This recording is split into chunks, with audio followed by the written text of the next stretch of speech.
Ever wonder if the planets and stars influenced history's most notorious crimes? Then welcome to your new favorite podcast. We're Hannah and Joanna, the host of Cosmic Crimes. Every Thursday, we take the facts of a true crime story and blend it with astrology. We're talking birth charts, planetary movements, and transits on the day of the crime.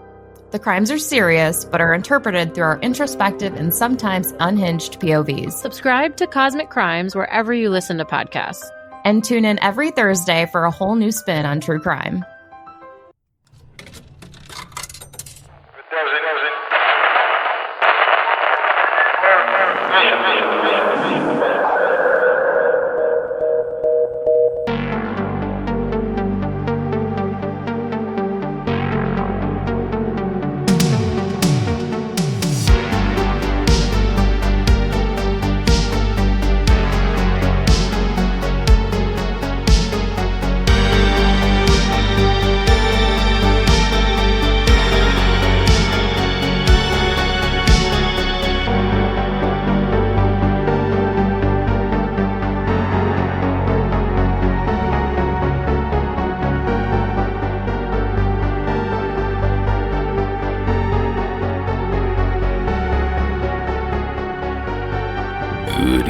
Welcome to Monsters Among Us. I'm your guide, Derek Hayes. Howdy everyone, and thanks for swinging by here tonight. I know that there are literally hundreds of paranormal podcasts out there, so we really appreciate you choosing ours. And what a wise decision that was, because I have an excellent episode in store for you here tonight. Tales of time travel, Men in Black, lights in the woods, and a final destination-worthy death at a strange art installation. But first, we kick things off with disembodied sounds. Please welcome Daisy from Texas to tonight's program. Hello, Monsters Among Us family. My name is Daisy, and I am from Dallas, Texas. And the story I wanted to share today, I would describe as a slightly more comical version of episode 8, season 17, where this girl heard breathing around her house. Well, for me, this happened around 8 years ago when I was still in high school. And often my parents would work on the weekends, so I would often wake up home alone on Saturday mornings. This one Saturday, I woke up and I was ready to go to the kitchen, make myself some breakfast, when I heard loud snoring. Now, the way my house is set up is you have to go through the dining room, through the kitchen, through this kind of back porch area to get to my parents' room. And the house is pretty small, so if you leave your door open or you make a loud noise, you can hear it from a different room. And since I left my room and heard snoring, I thought, hey, my dad didn't go to work. Looks like he gets to sleep in, and he probably left his door open since I can hear it. So I thought it'd be a good idea to go shut his door before I start, whipping up my eggs for breakfast. And so I'm getting closer and closer to his bedroom door. I go through the kitchen, through the back porch. Well, as I'm approaching the door, the snoring just completely stops. It just stops right as I'm like 1 inch from the door. And so I thought that was so weird. And so I pushed the door fully open, and what I saw made my stomach drop. The bed was completely unmade. There was no one in the room. No sight that my dad or my mom was even in there. And so I go to the garage, I check. No cars, which means my parents aren't home. And so I don't know what was causing that snoring sound. I was so anxious that morning until my parents finally got back home. The only other paranormal-ish thing that has happened in my house was also during breakfast time. One time, I was eating a bowl of cereal in the kitchen, and from the corner of my right eye, I could see the cabinet door was open, but from the cabinet, a bowl kind of came straight out and then fell straight to the floor, kind of like at a 90-degree angle. And I saw it in the corner of my eye happen, and I was so scared I didn't even turn to look at it fully, because I could just see the movement, and knowing that I was home alone, I did not want to face whatever was making that bowl fall and crash. But Nothing super paranormal other than a snoring ghost, I suppose. But thank you so much for everything you do. Thank you for the Monsters Among Us crew for putting this podcast together. Thank you, Aunt Jennifer, for showing me this podcast. And I hope everybody has a good rest of their day. Thank you, Daisy. Awake or asleep, just as long as you're tuning in. Now, you know, the only thing worse than hearing someone snore is probably hearing someone you can't see snore. At least that's how I look at it. As for the moving of objects by said spirit, well, I can do without that as well.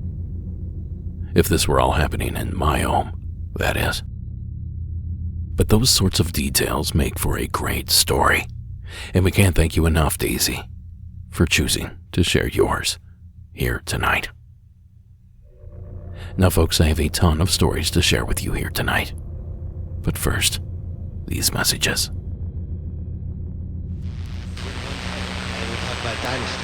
So I'm not saying that Have you ever had a primary care doctor with a literal 6-month wait to get in for a visit? Or maybe you've had to drive an hour to see that one specialist in your insurance network. Well, these are both issues I've dealt with, and I'm here to tell you that you don't have to settle anymore when it comes to finding the right doctor.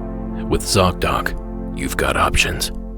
ZocDoc is a free app and a website where you can search and compare high-quality, in-network doctors and click to instantly book an appointment. You can filter for doctors who take your insurance, are located nearby, or are a good fit for any medical need you have, and are highly rated by verified patients.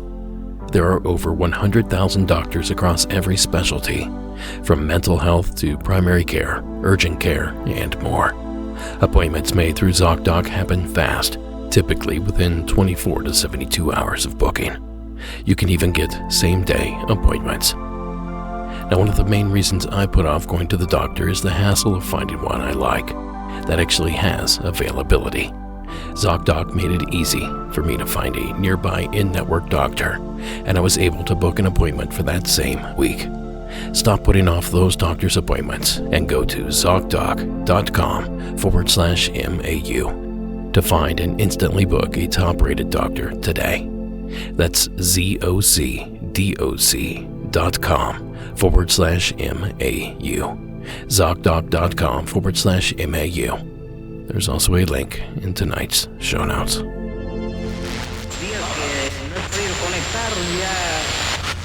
He gives that energy. It really is. Well then, this next entry takes us to Utah, where Chris is waiting with a story of their own. Hi, Derek. My name is Chris, and I'm calling you from Utah. I'm calling because something really weird happened to me 2 hours ago. It's not creepy or anything like that, but it's something so weird that's never happened before.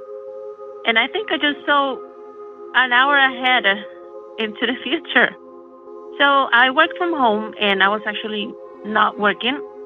I was working on a calendar that I normally work on during downtime. So I have my phone. I wasn't thinking of anything weird or not even listening to music, nothing. I was just working on the calendar, and I get a notification on my phone that my package has arrived to my mailbox. So I look at it, and I'm like, oh, it was exactly 3 p.m. today. So I have a candle business, and I was expecting some fragrance oils. So because it's so hot here in Utah, I was like, oh, shoot, I got to go get them because the mailbox gets really hot. So it was 3 p.m. I see notification, your package has been delivered.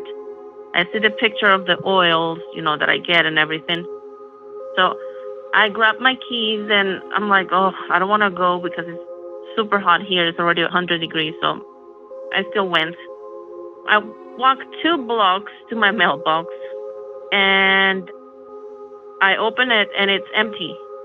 I'm like, what? Let me check the notification. The notification was nowhere to be found, was gone. My package wasn't there, and I got the notification. So it's now 4:30, and I get the same notification, the very same notification that I got an hour ago. Exactly the same, the picture, just like it was a deja vu. So I went and got my package at 4:30, but I got a notification that it was at 3 p.m. So you will think, like, the mailman sent her a notification? I don't know. I don't think so. I just feel like it was an hour ahead in the future. I don't know. Maybe I'm just tripping. But I thought it was a little interesting. Maybe somebody else has the same experience. But anyway, thank you for your time and take care. Bye-bye. Thanks, Chris. Now, just to play devil's advocate here. These shipping agencies don't run as smoothly as they used to. Glitches are prevalent. The staff is overworked. Mistakes happen. And I've also heard that the USPS has major integrity issues, leading to postal staff scanning stuff as delivered to meet a quota or to make their numbers look better. Perhaps we have some mail carrier listeners that can confirm this. Maybe my old mailman knows the answer. I know that he's listening. Hello, Aaron. So it's entirely possible that the notification was sent erroneously. In fact, I'd say that it likely was. But we can't dismiss the idea that this could have been some sort of glitch in the Matrix, or some sort of time slip situation. We certainly have to keep those possibilities open. But regardless of what occurred, we thank you, Chris, for not only calling in, but for holding the fort for us there in Utah. Now, folks, if you have a story you think would be perfect for this program, here is how you submit it. Give our 24/7, 365 hotline a call at 888-608-NIGHT. That's 888-608-NIGHT. Or email me at voicememo at monstersamonguspodcast@gmail.com. And remember, true stories only. One story per call. Call back if you have to finish. And most importantly, call from a quiet place. And last call for camp stories. Get those in if you have them. And while I'm at it, send me those monster calls as well. We have a lot of people that are dying to hear them. Now, next up, we venture to New England. Please welcome the following anonymous caller. Hi, I wish to remain anonymous. I live in New England, and I don't want to specify where, but this happened about a year ago, last summer, at night, close to 9 to 10. It was more towards the end of the summer, so I want to say maybe in August. I had put my son to sleep, my husband went to bed, and usually I walk around the house just making sure all the doors are locked or the windows are locked and everything is ready to go to bed. And as I was walking past our sliding door that faces our backyard, and behind our backyard there's this wooded area. It's not really a place where anybody hunts or anybody goes in there to camp. It's very heavy, full of vegetation, so it's not really a place that you can walk through. There's so much vegetation that you cannot see through it. And before you get to that, after my backyard, there's some grass and then a road and then those woods. So as I was looking, just glancing at the sliding door, locking it, making sure everything is locked, I look towards the woods and I see just flashing lights. And I just caught a glimpse of it. Then I looked again just to make sure that I've seen that. And so I stare for a while. And then there are these big flashes of light inside the woods, in this dense wood that you cannot see anything through. There's just these flashing lights from the left side, and then the right side is answering with more flashes of light. And it seemed almost like a conversation. The left would go off, and they were in different ranges. It would be closer to the ground, then the mid, then above, closer to the top of the woods, but it would be all over. And then the right side would answer the same way, closer to the ground, halfway, and then closer to the top of the woods. And it just kept going back and forth for a long while. And I just stared at it, and I could not believe what I was looking at. So I thought, well, maybe there's people playing with flashlights, but there is just no way, because you cannot transit through those woods. It is impossible. And then I thought, well, maybe they're fireflies, but the fireflies are very small, and you can barely see them at a distance. And these woods are a good 200 to 300 feet away from my house. So I have no idea what these lights are going on. So I run upstairs, try to wake up my husband. He wouldn't wake up. And I come back downstairs, and it kept going. And it went on until I said, okay, I have to go to sleep. So I left. I went to sleep. The next day, I tell my family, they're not really believing me. I'm not a person that believes in a whole lot of things, so this was brand new to me. Of course, my husband said, I have no idea. What could that be? Maybe there were people playing with flashlights in there. We did take a walk through the road, and we looked inside the woods, and there was just no way that anybody could be inside those woods walking around. It's just not, you can't walk through because the trees and the bushes are so tangled with each other. There is just no way of transiting through there. So that night, again, I go walking around the house, and I see the flashing lights again. And I go upstairs. I wake up my son. My husband wasn't home. He was gone for work. And my son comes downstairs, and he stands there with me, and he says, I see them. I see them, Mom. I see them. Of course, that made me feel a lot better because I thought, okay, I'm not crazy. You're seeing them too. Well, we went to bed because, again, they went on for a long time. And then the next day, it happened again. And then after that, they just ceased. Only happened for 2 to 3 days, and I didn't see them again. Of course, it's not summer yet. I'm waiting to see the summer again and see maybe if there's something that happens in the summer, then it would have more of an explanation. Maybe it's some sort of insect or something. And I have lived in many different states, and I have never seen anything like this. I know that there is some occurrence in the desert, in states that have deserts, of balls of light and saying that they're crystals and so forth. But this is a wooded area in New England. It's not a place like that. It's a place where the summers are very short, so there's not a lot of insects, and there's not a lot of plants that can grow when the summers are so short. All there is woods. That's my story.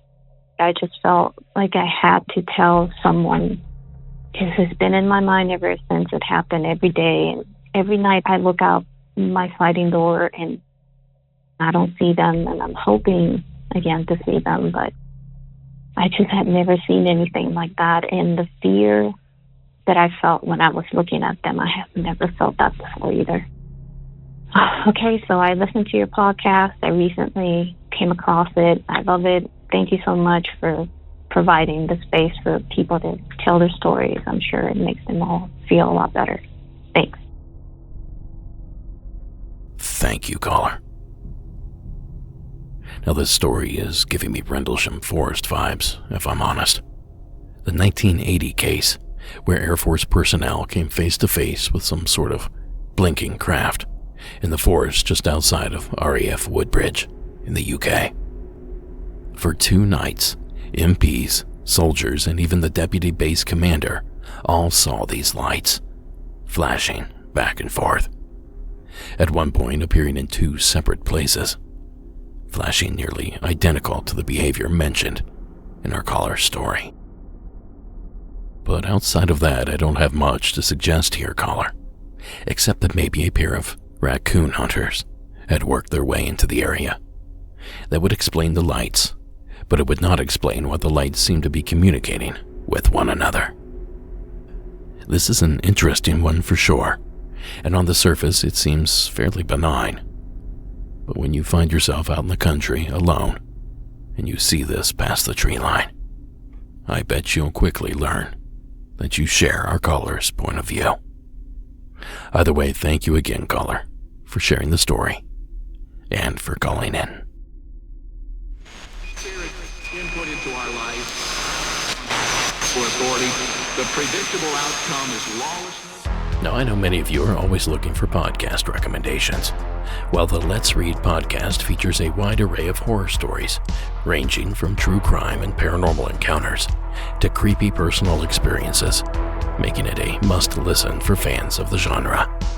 Many of the stories are submitted by listeners, providing a diverse and authentic range of terrifying tales that resonate with a broad audience. Let's Read is hosted by Joel, whose storytelling prowess creates an immersive and chilling listening experience, perfect for fans who love to be on the edge of their seats. Dive into a rich archive of episodes with spine-tingling stories that include everything from haunted houses to ghost sightings to unsettling true crime cases and creepy encounters. Join a vibrant community of horror enthusiasts who engage with the podcast, sharing their own stories and experiences, making it an interactive and dynamic show. Stay tuned for special episodes and themed story collections that explore new and exciting facets of horror storytelling. Search for Let's Read on your favorite podcast platform and remember to hit follow so you never miss an episode. There's also a link in tonight's show notes. For exclusive coverage of... And then after 4 o'clock... Now next up, we head to the place of my birth, Luella from Ohio. Welcome back to the program. Hi, Derek. My name's Luella. I was calling because I had a little short story that I wanted to share. I hadn't heard anything like this ever, but it was like a phantom funeral procession that my mom saw. I didn't see it. Like I said, my mom saw it. It was on a Memorial Day. We were going to the cemetery, you know, put flowers down on my grandparents' grave and like that. And so we were getting close to the cemetery. She wasn't driving. I wasn't driving. About 6 of us in the car. She wasn't driving. Like I said, we weren't but about maybe 5 minutes from the cemetery. She told my uncle who was driving, she said, slow down, Elle, because she said, don't you see that funeral in front of you? She said, watch out for the funeral there. We were like, what funeral? Everyone looked at the enough funeral there. She said, it's a funeral right there. So you don't see that funeral. You know, she was just being persistent that it was a funeral there. And we were like, there's no funeral there, Ma. Finally, you know, she just stopped, but she swore that she saw a funeral procession right in front of us. I don't know if it was coming up or going down, whatever, but she said it was a funeral there. Like I said, we were just like 5 minutes outside of the cemetery. I live in Cleveland, Ohio. I tried to Google to see if any funeral processions. You can't, like, I don't know anything about phantom funeral processions. I never heard anything about a whole phantom funeral procession, but yeah, that's my story. Okay, thank you very much. I hope you can give me some insight on this because I'm just very curious about this. It happened like, wow, maybe 30 years ago, yeah. But I still remember that, and once in a while I'll look it up to see if I saw anything out there on the internet about it, but haven't found anything. Okay, Derek, thanks so much. Keep up the good work. Love the podcast. Everyone out there, stay safe. Thank you. Thank you, Luella. How about that? A ghostly funeral procession. Now, I know you called in looking for answers, Luella, but I'm afraid that I have none. My knee-jerk reaction here is that your mother has the shine, the eyes, the gift, whatever you want to call it. And it seems like she might have locked onto something that no one else could see. Well, since I'm out of ideas, maybe someone out there listening can fill us in on what might have went down that day. Until then, however, thanks again, Luella, for sharing. It sounds like it was quite the sighting for at least one of you there in the vehicle. Alright, this next story takes us to Illinois. Welcome to the program, Jared. Hey, Derek. This is Jared from about an hour south of Chicago. This happened in the town of Lockport, Illinois. A best friend of mine growing up, his mom got a dollhouse, a very old Victorian-style dollhouse. Nowadays, I would assume these would probably run big money just for the craftsmanship of them. But anyway, she got it from her neighbor as a kid growing up.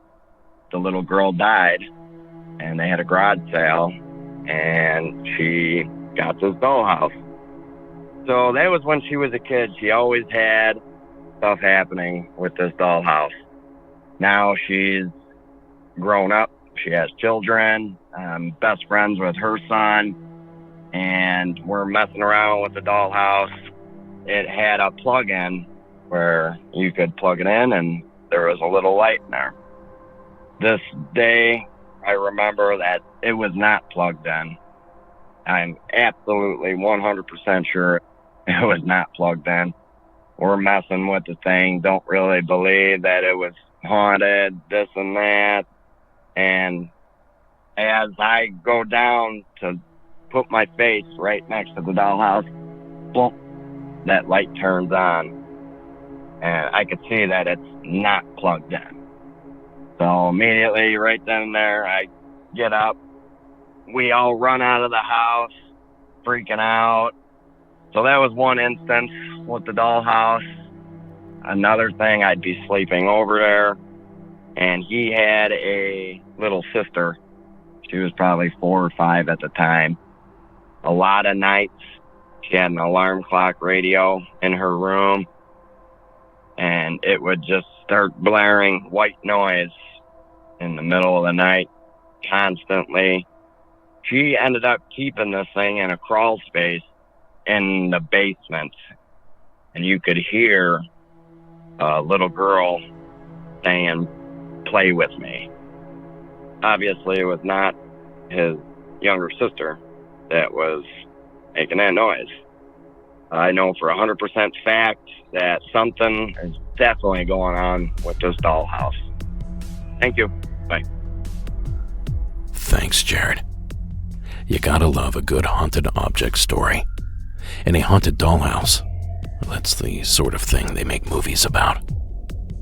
In fact, I made a short film about a dollhouse for film school. I think it's still up on our Patreon somewhere, way back there. It certainly wasn't my best work, but if you'd like to check it out, I bet you can find it there. And speaking of haunted objects, we've recently had a few additions to the studio. 2 brand new haunted objects, or at least new to me. A turn-of-the-century wall-mounted mirror that's said to harbor something unsettling, and a pendulum that was linked to some strange activity. Now, a quick reminder, if you have any haunted object you no longer want, I will take it off your hands, much to my wife's chagrin. Now, I've had these items here in the studio for a few weeks now, and so far nothing strange has happened. Not yet, anyway. And a big thanks to both Deb and Shelley for sending those items in. It's a fun little experiment, and both items fit right in here in my workspace.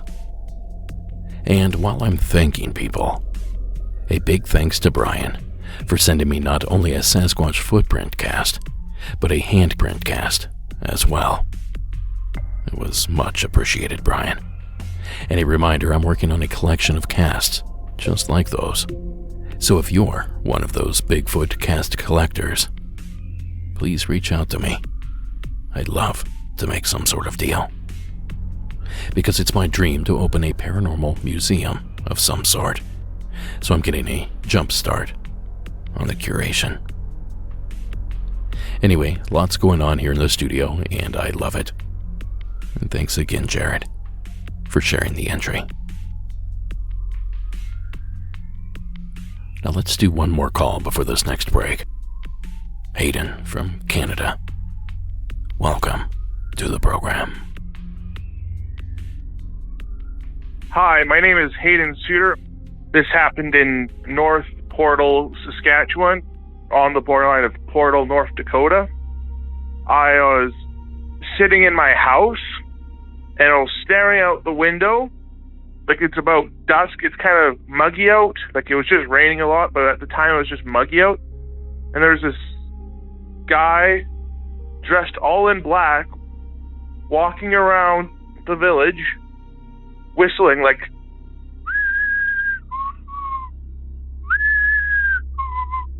I'm like, well, that's not nerve-wracking at all. So I ran to all the doors in my house and made sure all the doors were locked. And he just walked away. I don't know if he disappeared or not, because I didn't see him again. I kind of hid it out. I haven't seen him again since. I don't know if it was just some crazy guy or some supernatural thing. I can't say about that. But yeah, it happened like 2 days before Mother's Day this year. So yeah, all right. Love the show. Thank you. Goodbye. Thank you, Hayden. Ooh, that's creepy. And it's a good thing you're not in Venezuela, Hayden, because encountering a whistling man down there could end up being life-threatening. Of course, I speak of the haunting figure, El Silbón. This terror of the plain is El Silbón, or the Whistler, and just wait until you hear why this one-time human became the monster he is now. If you are unfortunate enough to see El Silbón, you'll be looking at an emaciated figure more than 3 meters tall, with elongated limbs and with an old sack slung over his back. Also known as El Sin Fin, the Endless, he's a malevolent ghost with a very real physical presence, the result of being cursed by his grandfather for killing his own father. He roams the plains of the Los Llanos region, a large area of tropical grasslands bordered by the Andes in the north and west and the Amazon rainforest in the south.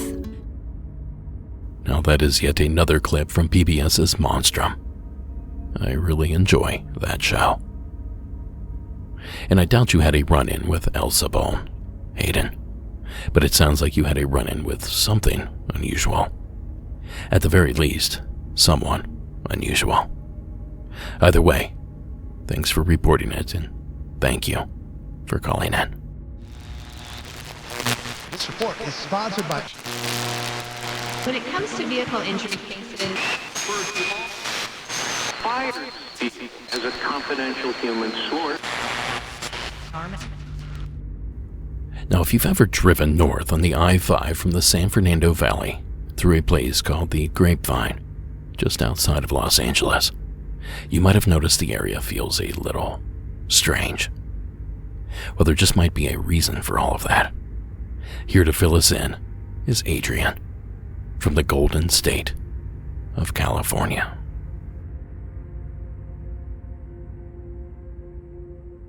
Hey, Derek. This is Adrian, calling from San Diego, California. This wasn't actually my story. It's actually one of my high school teachers, which we'll just call Mrs. K. Now, we were in class one time, and she had mentioned in class how when she was younger, she had caught a photograph of death, or what she believed was death. So, of course, the class got curious, started talking about it, and she said that she would bring the picture in for us to look at. So the next day, she brought it into class. She was explaining, it was, I believe it's called Cristo's umbrella, which was an art display up the Grapevine in California. It looks like in the Tejon Pass around the early 90s. I believe from looking it up, it happened in November of 1991, I think. And she explained that she was up there taking pictures. It's just a bunch of these large, looks like metal umbrellas that were displayed all along the road in that area.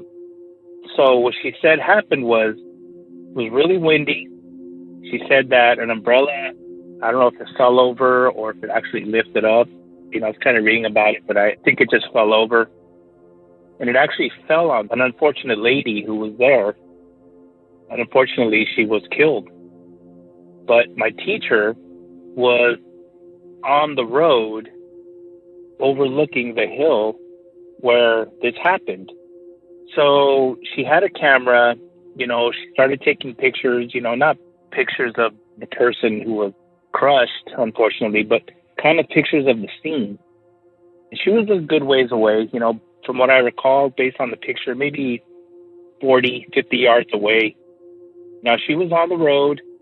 It looked like from the road, there was a drop, and then the hillside, kind of went from there.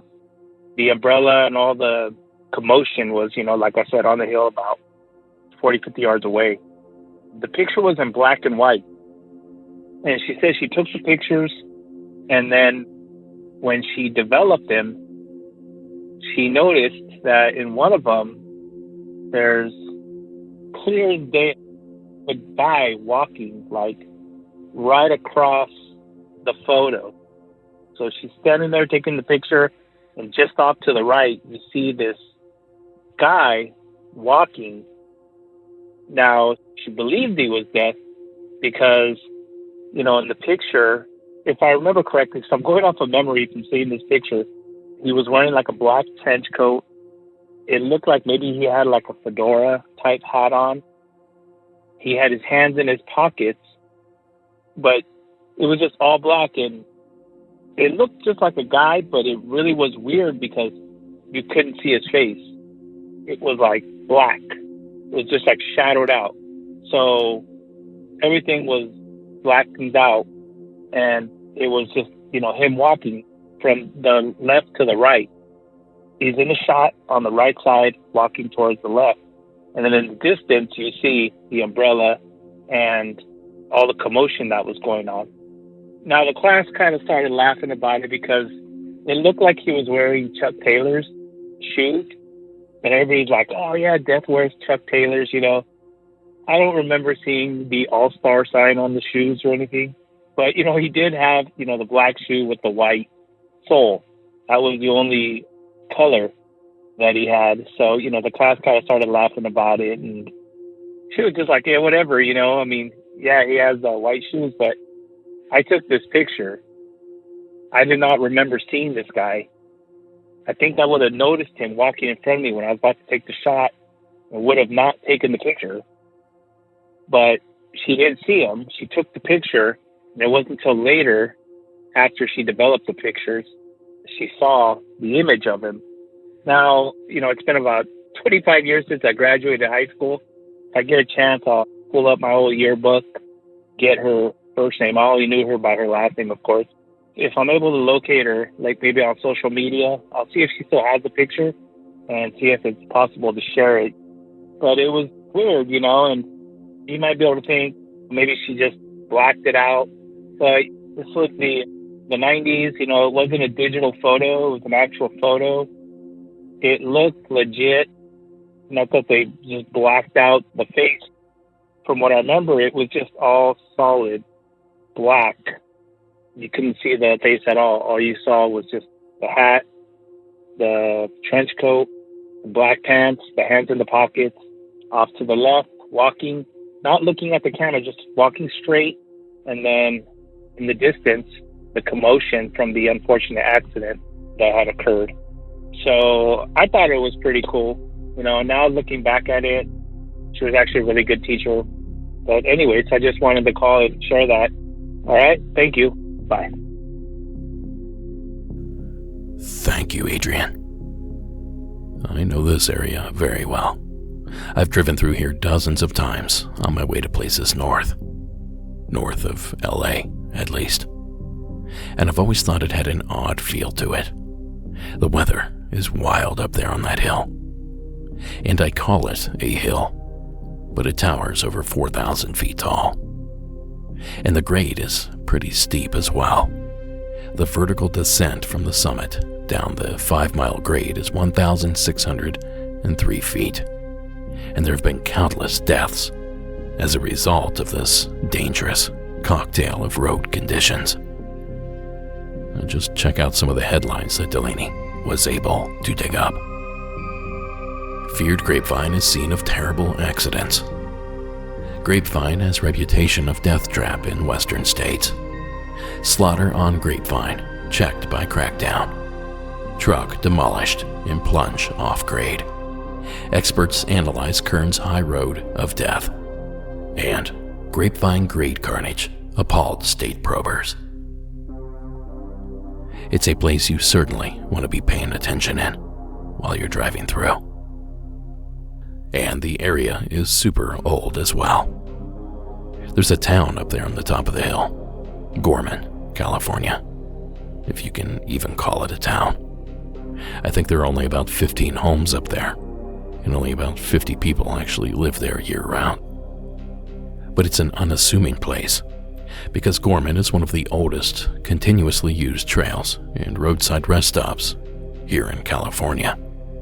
From ancient indigenous tribes, to missionaries, to families on vacation and long-haul truckers. The area has a long and complex history of existing as a liminal space for thousands of years. So one can assume that it's rife with energy. And to add to the mystery, the Grapevine is near the intersection of two of the largest fault systems in the state, the San Andreas Fault and the Garlock Fault. So I guess you can say it's an odd place. And I thought all that before I even knew about the death of a 33-year-old mother, or that Christo's umbrellas even existed at all. Now Delaney and I scoured the internet in search of a news clip discussing this tragedy.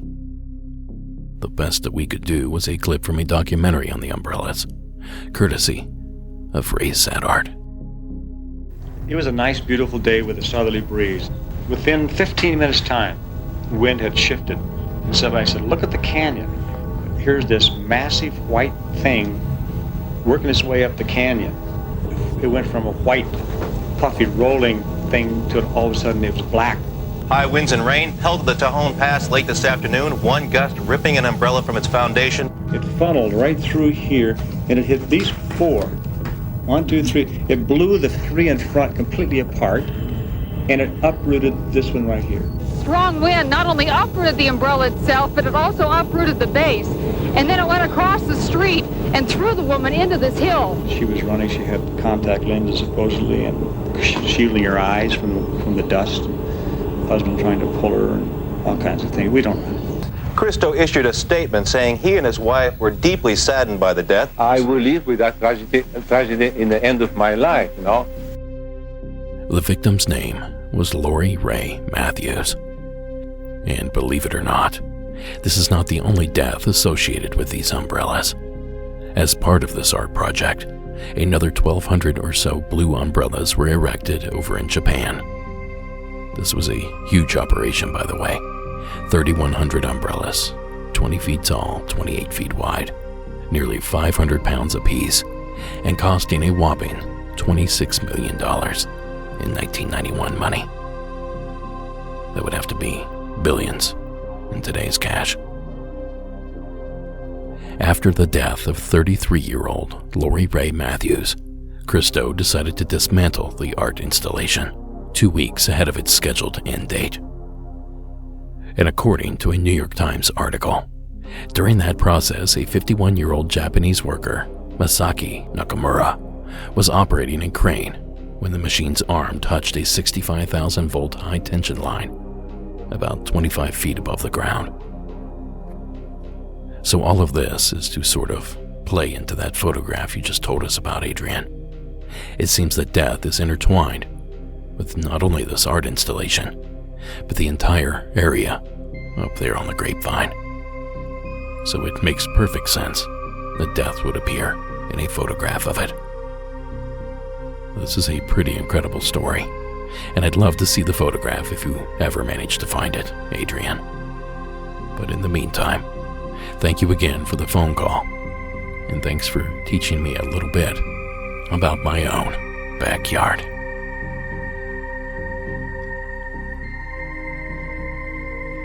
Now, folks, if you will, it's time for tonight's closer. From the state of North Dakota, please welcome Mark to tonight's program. Hey Derek, this is Mark from North Dakota, and I grew up on a farm.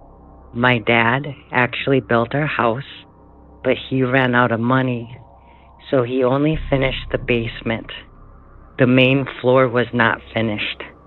So we didn't have a doorbell, and we didn't have a lock on the front door. The door to the basement, which was finished, was just an interior door. So in the early 90s, we moved into town. I was about 8 or 9 years old.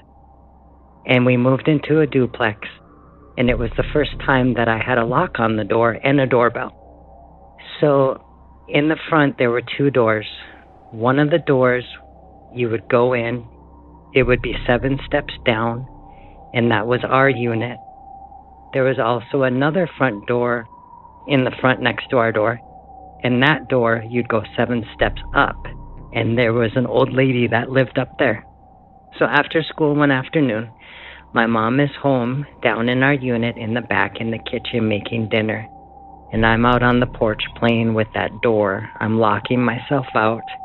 And then I'm ringing the doorbell. And I'm getting a kick out of this because I'm a kid and it's the first time I've had a doorbell and a lock, and it's just kind of fun. So I lock myself out, ring the doorbell. My mom comes up the steps, unlocks the door. And I do this a second time. I lock the door. Mom comes back up and she opens the door for me. And I was really surprised that she was not mad. She just opened the door, went back to making dinner. She wasn't bothered at all, which was kind of weird. But I was going to do it a third time. And I thought, Mark, just don't do that, because what if she doesn't unlock the door? Or what if she is slow to come unlock the door? So I decided not to do it again. And that's when I noticed this green car going super fast. This car had already circled the block once, but it didn't register with me because it wasn't weird. It was only weird the second time it came around. The same green car came around speeding super fast, turned onto our street, stopped right in front of me and right in front of our duplex. 2 guys got out. They start running towards me. And the minute that their feet touched the grass, I knew this was a bad thing. And I ran into that duplex. I closed the door, I locked it, and I ran downstairs into my room and I hid under the bed. And at that point, I just listened. And those guys did not knock. They did not ring our doorbell. They also did not knock at the lady's door, and they did not ring her doorbell either. Because when people would ring her doorbell, we could also hear it. It was a different chime, but we could still hear it. And obviously, if they knocked, I could hear that. And I was listening really well. They didn't even come on the porch. And after a few minutes, I looked out the window and they were gone. And the reason I didn't tell my mom in the moment was I just wanted these guys to leave, and I didn't want them to think that other people were watching or saw them. I just wanted them to be very comfortable to leave. Then I just tried to forget about it. I really did, because it didn't make sense to me. So a year later, we moved across town. And one afternoon, my dad and my mom and I went for a drive, which was something very standard in a small town. You'd drive around and you'd just see what was going on with different houses, or just if you were bored, it's what you did. And my dad ended up going back over to that duplex, and he went past the main road, which there was a main road perpendicular to the duplex. And I didn't know this existed, but behind that main road, there was a dirt road. And there was a whole block of shacks back there. And my dad drove past there, and that green car was parked right beside one of those shacks. And I was so scared, I put myself right down to the bottom of that car until my dad drove past. And once we got home, I couldn't talk about what happened, so I wrote it down in a letter, gave it to my mom. She read it, and she said, oh, those guys were probably there for that old lady. But I know that's not true because they didn't make any noise. There was no knocking on her door or our door. There was no doorbell ringing, either ours or hers. And believe me, I was listening extremely well. And my room was right in the front by that front door anyway, so I heard everything. And also, those guys, they had tattoos on their arms and they were really scruffy. And that was unusual in the early 90s in a small town in North Dakota. Nobody like that had ever gone and saw that old lady. And people that went to go see her, they would park in the driveway. Nobody parked on the street like that to go see her. They also didn't go to any other place because there was plenty of parking along that street, and it would have been really weird for them to park in front of our place and then go to somebody else's place because that's not what you did. And I'm kind of piecing this together that because they lived so close, they probably saw that I was locked out. And if they were driving home on that main street perpendicular to mine, they would have seen me. And if they circled that block, they would have thought, gee, that kid's locked out. And also, they didn't even try to talk to me or ask directions for any place. They just thought they could come over and do that. I always thought it was weird that there were two people because I didn't think that a person could convince someone else to do that. But then I saw on TV a show about something that happened to somebody, and the witnesses said that it was a group of people that took the person. So then I thought, okay, so it does happen that there's more than one person that could agree to do that. The reason why I'm calling is because a few seasons back, you had an episode of a pizza delivery guy who was followed home by a green car. And obviously it's not the same green car, but maybe there's something about old, beat-up green cars that attracts monsters, right? Okay, Derek, I love the show. Thank you for listening. Thank you, Mark. Incredible. And it sounds like a botched kidnapping attempt, if I'm honest. But not very smart of them, if they live in the same town and drive that recognizable vehicle. So maybe you lucked out there, Mark, or maybe this was some sort of miscommunication. But something in my gut tells me that you were feet away from danger. But then we have that green car variable. And as Mark had mentioned, that green car variable has been bridged on past episodes. So maybe there is something to all of that, after all. So we decided to pull that thread just a little bit further, just to see what we find. So I sent our researcher, Delaney, off to do some digging, in hopes that we can uncover other instances where a green car was clocked doing something unusual. And, as she so often does, she struck gold. The following report was found on Lon Strickler's Phantoms and Monsters, and it occurred in Milroy, Indiana, on September 2nd, 1973, at around 2:30 in the afternoon. Part-time preacher Connor Corey had prayer with his sister's family in northern Kentucky, and then headed north toward his home in Indiana. He was on State Route 3 near Milroy when he noticed in his rearview mirror what appeared to be a dark green car with fenders like barrels. Suddenly, it was very close to his rear window, and now looked like a van, but had a huge, curved windshield. A buzzing sound filled the air, and he observed two distinct human-like figures with shoulder-length hair inside the object. There was a brilliant flash, and the buzzing ceased. From there, Corey was taken aboard a ship, where he encountered two man-like figures with dark eyes that were dressed in tight-fitting suits that had a cloak and sash tied in the front.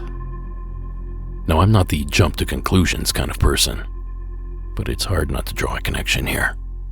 These two stories are eerily similar, save for the abduction part of the tale, of course. But that's not much of a reason not to explore this option. It's widely suggested that most memories involving alien abduction episodes have been completely wiped from the abductee's mind. Only flashes of the event can be recalled, if anything at all. So it is possible that Mark simply doesn't remember the back half of his experience. Or is it more likely that all of this is just a strange coincidence, and green was just a popular car color back then? Regardless, Mark, I love the story and I appreciate the entry. And a huge thanks to the rest of tonight's callers as well, because that's going to do it for this installment. Now be sure to stick around until after these credits to catch more MAU for free. But first, Monsters Among Us podcast is written and produced by me, Derek Hayes. Copyright Red Crow Media. Additional support is provided by Sarah Carter Hayes, Delaney Bowers, and Connor Ryan. All media used in this production is done so under the protection of fair use. Be sure to give us a like and follow on Instagram and Facebook. Give us a like and follow on YouTube. And leave us a rate and review wherever that sort of thing is possible. Don't forget that you can catch the show every Saturday evening at 10 p.m. Eastern by visiting the UNX Digital Network. Just visit unxnetwork.com to tune in. And finally tonight, our score was provided by Iron Cthulhu Apocalypse, Co.ag Music, and Carl Casey at White Bat Audio.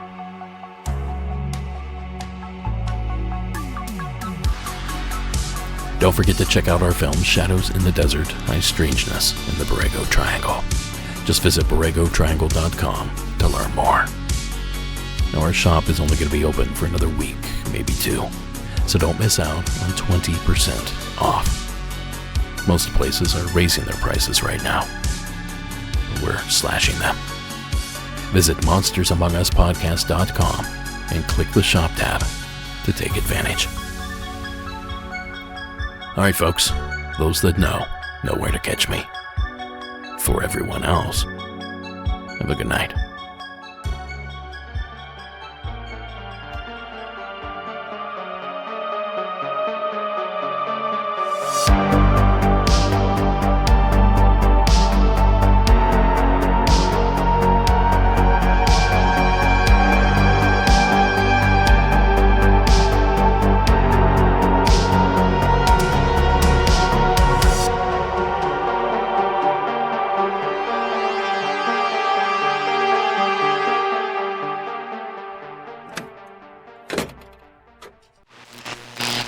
I'd better bring my toothbrush now.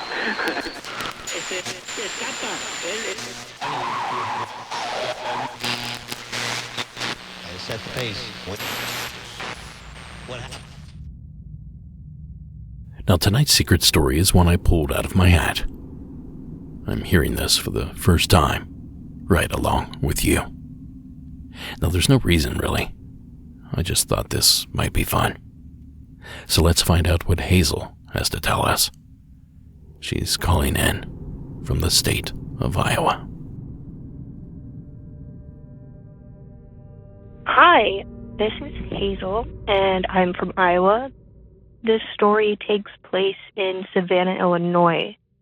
So I was dating somebody over there for a while, and he always claimed that his house was haunted. And I was like, yeah, okay, whatever. He said he would hear running up and down the stairs and whatnot. So I just brushed it off for a while. But then while he was at work, I would be there alone. And over the time that I would stay there, I would have experiences. I would hear people running up and down the stairs while I was alone in the house. He had a kid, but she always went to school or she was with her mom. So there was one time I was sitting in the living room, and one of the toys that the kid had, a ball, came and rolled through the house inexplicably. Which, you know, it could just be uneven floors, but it had never done this before, and I had never seen it again. But the main story I have is there was one night that we were all sleeping in his bed, me and him and his kid, and it was raining. And we're all just sleeping, you know. And I wake up because I can hear dripping down at the end of the hallway. So I hear his kid get up. And I think, well, that's weird because, you know, she's little. She's afraid it's dark. So I try and get up and I realize I'm paralyzed. I know what sleep paralysis is, so I'm like, oh, okay, this is going to be a little spooky. It's whatever. And I open my eyes, and at the end of the bed is his kid. She's sitting there staring at me. And, you know, this freaks me out a little bit. So I just close my eyes. So I didn't want to freak her out. But then I feel her rustle in the bed next to me. And I'm like, oh my God, what is looking at me from the end of the bed? I start wiggling my fingers and my toes and whatever, trying to wake up, trying to move around, and I can still feel this thing down at the end of the bed, and then it runs off the end of the bed down the hall to where the dripping is. So that's the end of that one. It was just really weird. But he had always said that the room that she stayed in was real haunted, and it was always cold in there. But it was on the outside of the house, so I'm not sure. I did get weird feelings about the closet and the bathroom, which were like conjoined, and that's where the dripping was coming from, the dripping sound, which like you could chalk up to, oh, it was raining and my brain was making things up, but I don't know. It was real scary. Love the podcast. Thanks for putting it out. Thanks. Thank you, Hazel. You got quite a ways to go there. Can you believe we're up to season 19 already? It looks pretty big when you stop to see how far you've come. And a big thanks to everyone for helping to make that happen. Now, as for Hazel's entry, what are we dealing with here? A doppelganger, the spectral twin of her boyfriend's child? Or was this one of those ghost of the living situations? Or just plain old sleep paralysis? It doesn't matter the cause, because could you imagine being jolted awake to see someone you thought was in bed with you, standing there looking at you, only to realize that they are in fact still in bed with you? Here in the business, we call that mind-bending terror. And we thank you, Hazel, for sharing it here with us. Alright folks, it's that time of the night. Time to go beyond. But don't worry, you can join us for just $5 a month. Just visit our website to learn more, monstersamonguspodcast.com, and click that Patreon tab. Once you're there, you'll get access to days worth of back catalog content, thousands and thousands of phone calls, just like this one, from an anonymous source, in parts unknown.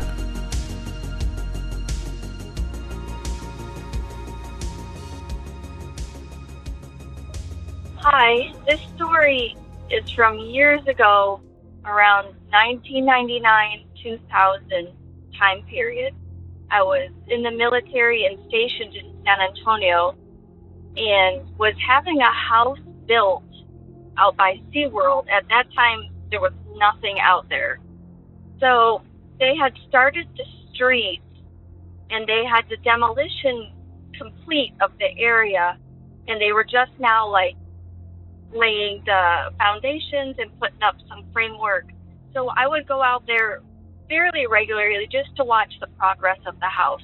So how the story starts is, one of the first times they actually had kind of some of the walls up, but was not enclosed. I walked to the back of the house, but on the inside, just to see progress. And I was standing in what was going to be the bathroom, and I was there with my kid's father at the time. And I was in the room by myself, standing close to what would be a window, and I heard a donkey bray, which doesn't make sense because this is city. There's literally nothing out there. They had about 5 or 6 house frames that they were starting, but no other houses. So I went outside, looked around,